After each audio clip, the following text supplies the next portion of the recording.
Hiya, I'm Jasper, and welcome to your video review for Resident Evil. Welcome to Raccoon City. As always, I'm going to give you the good, the bad, and the furry. To start off with the furry, if you're familiar at all with Resident Evil things, those things are in here. Moving on. So, getting to what this story is. This is... Okay, I should preface this with... I've never actually played the Resident Evil games, but I have watched all of the Mila Jovovich Resident Evil movies, and I thoroughly enjoyed most of them. And I have also seen quite a bit of Resident Evil cosplay. So, I think I have exactly the wrong amount of knowledge to enjoy this movie. Because I recognize the names of the characters that they used, like Chris Sinclair Redfield and Leon S. Kennedy and yada yada yada. Like, I recognize those names from the people in the other Resident Evil movies that also looked like the cosplayers that I remember seeing from the games. But, since I haven't played the games, I don't know if this general storyline is based off of the video games that took place. So, what it seemed like to me is that the first hour or so of this movie, you could have replaced Umbrella Corporation with Pharmaco, and still had the exact same story, concept, feeling, everything else. It wasn't until they started to introduce the, Resident Evil creatures that I remember from the first couple of Resident Evil movies, and I was like, okay, well, there's your actual Resident Evil thing. But before that, it was like, they just kind of plucked the names and put them on the characters, but you could have just substituted for, like, John and Jane, and it wouldn't have changed what their characters did, as far as I can tell. Anyhow, this movie stars the Monkey Man from Umbrella Academy, as well as some other people that I don't really recognize in a whole lot of things. So, yeah. Anywho, I didn't super like this movie because of the kind of the things I've already said. And it seemed like they had, like, one of those sequences, if you remember the Doom movie with Dwayne "The Rock" Johnson, where it was like, there was that one little weird segment where it goes, like, first person and he's just, like, annihilating all the things. And you're like, okay, that's clearly in honor of the video game Doom, but, like, kinda seems like a weird thing to have here. Same sort of thing here. It wasn't quite, like, first-person perspective, which, now that I think about it, I don't think the Resident Evil movie games were first-person. Anywho, there was, like, a segment where one of the guys is, like, pew-pew-pewing, and, like, it's all super dark and everything, and I was like, okay, I feel like this might have been an homage to the game. But again, I haven't played the game, so what do I know? So yeah, I just... The movie had very odd lighting, too.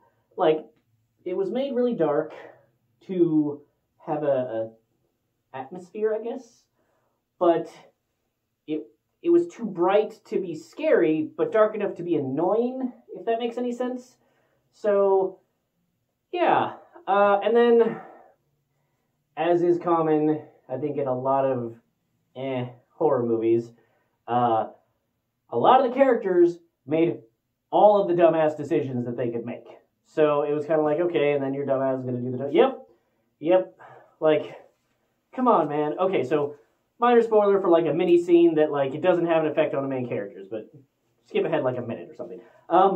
So, there's this guy who's like, oh, all these things that, like, I gotta get out of here or whatever. And so he's, like, he's telling some guy to, like, free him. He's got him, like, with a gun.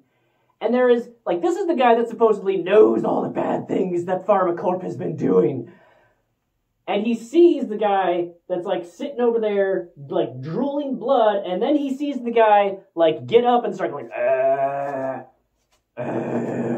and he still keeps his gun on the guy who he's like, you gotta free me, man, instead of, oh, I don't fucking know, shooting the obvious zombie in the head because you're the guy that's supposed to know all the things. Nope, you're gonna wait. You're even gonna turn your back on the zombie that you know is over there. Gosh, I don't want to spoil what happens next to him, but you can probably guess. So, yeah. Things like that. It's not filled to the brim with them, but it's enough that I was like, okay, come on, man. And then the other thing is that, like, so that guy is just like, you know, there's people who get like one-shotted, and I guess more like one-bitten, and they're just fucking gone.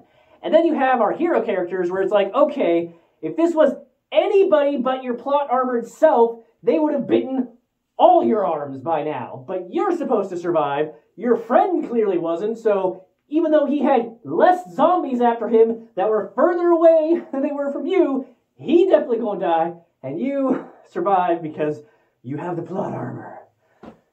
So, yeah, not a great movie.